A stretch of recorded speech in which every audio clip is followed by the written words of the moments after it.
जब आपके दोनों भाई घर से निकले थे, हमने जैसा कि पांचजन्य के ही पन्नों से हमने ये खबर निकाली थी कि उस समय आपके पिता नहीं चाहते थे, आपकी शादी थी शायद 12 दिसंबर की, तो वो नहीं चाहते थे कि ये दोनों भाई जाएं। ऐसे क्या चीज़ उन्हें खींच रही थी इस जन्मभूमि आंदोलन की कि दोनों जिद करके गए और परिवार ने भी कहा जाओ? जिद तो नहीं बोलूँगी, ये उनका संकल्प था। बात नवासी से भी नहीं शुरू होती है, मुझे लगता है बात उससे आगे से शुरू होती है।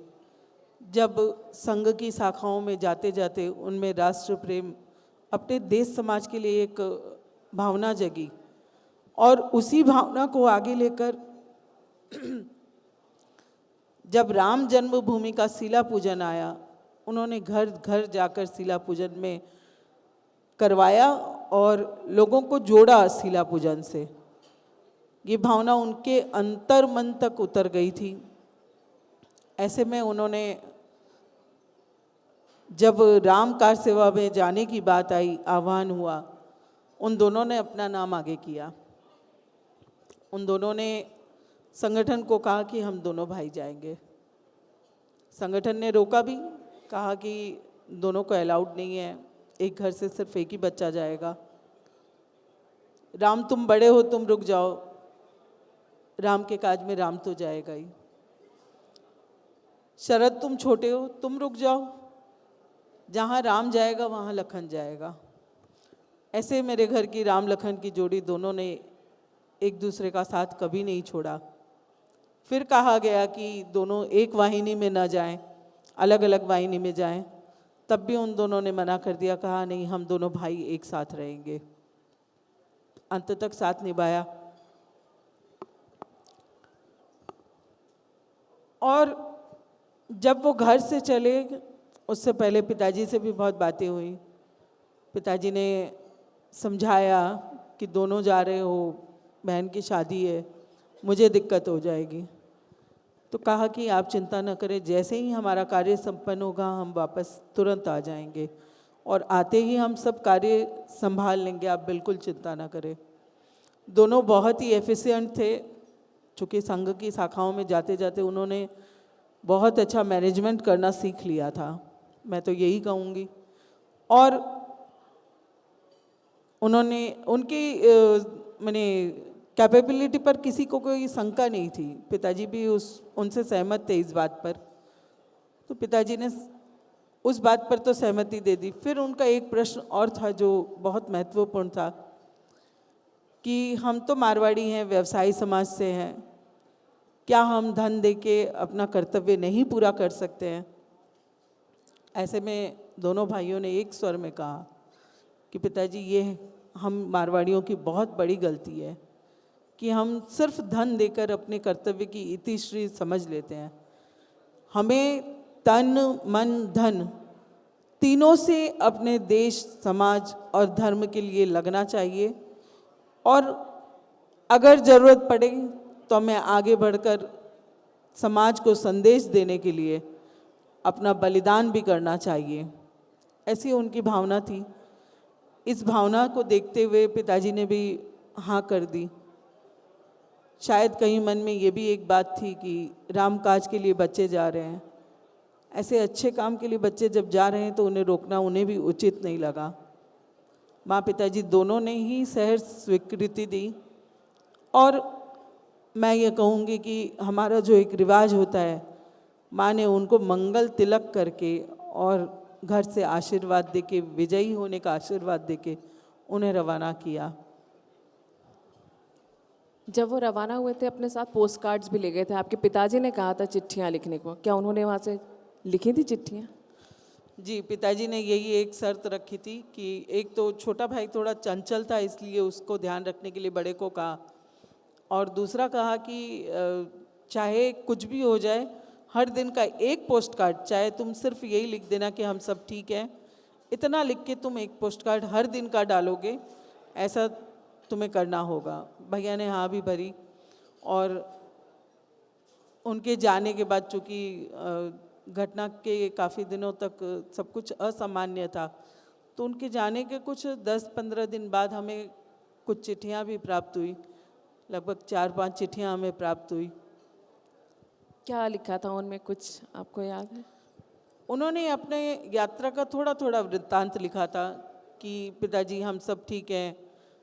प्रणाम करते हुए उन्होंने लिखा कि हम सब ठीक हैं और आज हम यहाँ पहुँचे हैं, कल हमारी यात्रा यहाँ तक पहुँचने की संभावना है। ऐसा वो लिख के, और संक्षिप्त वो लिखते थे पत्र बहुत। देखिए, जब उनके बलिदान का समाचार घर पे पहुंचा, एक बहुत बड़ा सदमा होता है ये कि दोनों बेटे एक साथ गए हैं। उस पूरे सदमे को झेलना परिवार में, माता पिता के लिए, एक बहन के लिए कितना मुश्किल रहा है तब से लेके आज तक। मुश्किल तो बहुत थी और अभी भी है, पर अपने माता पिता को देखा मैंने। देखिए, माँ तो माँ है, माँ तो सहन करने में बहुत उनको मुश्किल हुई। मेरी माँ थोड़ा बीमार भी रहती तो हमें ये लगता था कि कहीं इन्हें कुछ न हो जाए, इसलिए सारा परिवार भी थोड़ा चिंतित हुआ। माँ, पूरी घटना मैं बताऊं तो 2 तारीख को घटित हुई घटना। हमारे पास तब तक रात तक लगभग 8 बजे तक कोई खबर भी नहीं थी। रात को 8 बजे अचानक से 2 लोग घर में आए जो इन जनरल नहीं आते थे जल्दी से। तो माँ ने उनको देखा तो माँ को लगा कि क्या बात है, इस समय ये क्यों आए हैं इधर। माँ ने उनसे पूछ लिया, क्या बात है आप। माँ का मन सुबह से ही घबरा रहा था, वो सुबह से बेचैन थी।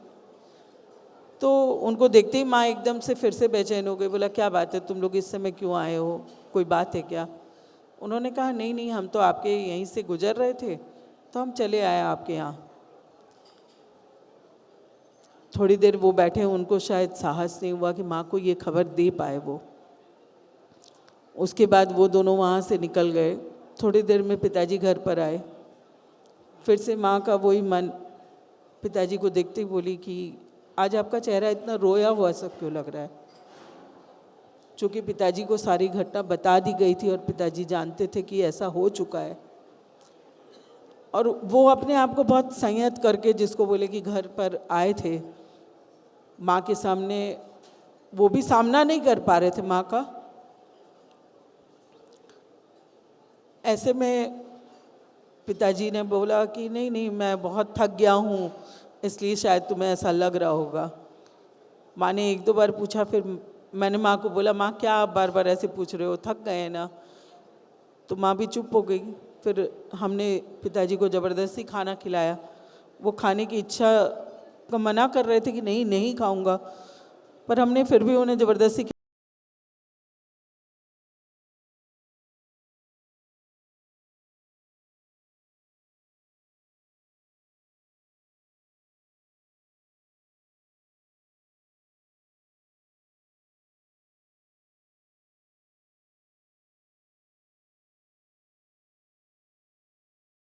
थे तो लोगों को लगा कि अब इन्हें थोड़ी भनक देनी ज़रूरी है, क्योंकि आप एक झटके से किसी को भी बोलेंगे तो कुछ भी होने की संभावना हो सकती है। उस दर्द को वो सह पाए न सह पाए।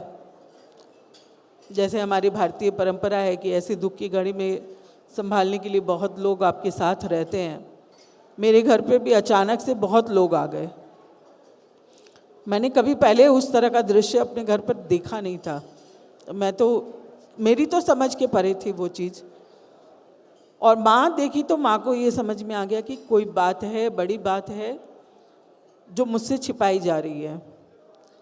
सबके साथ में मेरे मामा जी भी घुसे और माँ ने उनको देखते ही तुरंत बोला कि क्या बात है, क्या बात है, मुझे सच बताओ।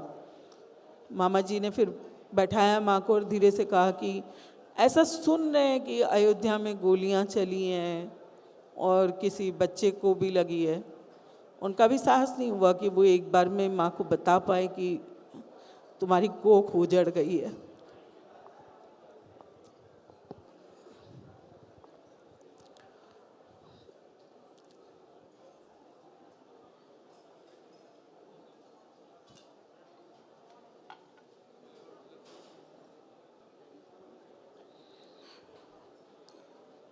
माँ तो उतना सुनते ही बेहोश हो गई, उनसे तो उतना भी नहीं सुना गया। सारी रात बड़ी बेचैनी वाला माहौल रहा, घर पे सब लोग थे। मैं भी पिताजी को ढूंढ रही थी क्योंकि माँ तो इस स्थिति में नहीं थी कि माँ से कुछ बात कर सकूं। और मुझे लगा अभी शायद भाइयों को गोली लगी है, वो घायल होंगे, वो तकलीफ में होंगे। मैंने घूम के देखा पिताजी कहाँ है, पिताजी को खोजा और उन्हें बोला, पिताजी मुझे अयोध्या जाना है भाइयों के पास।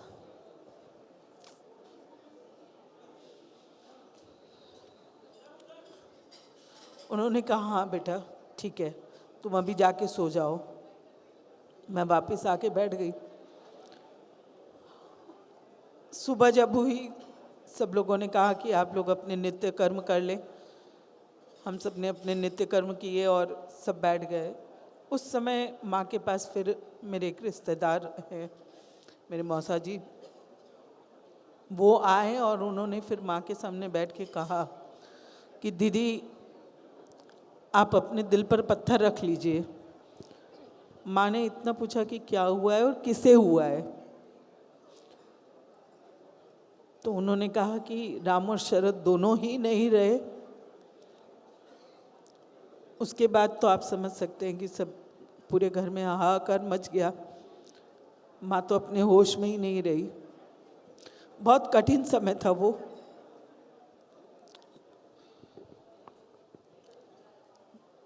मैं बात सही कह रही हैं आप। किसी भी माँ के लिए, किसी बहन के लिए, किसी भी परिवार के लिए दो जवान बेटों का एक साथ बलिदान होना, लेकिन जिस राम काज को लेकर वो बलिदान हुए, वो राम मंदिर आज बनकर तैयार है।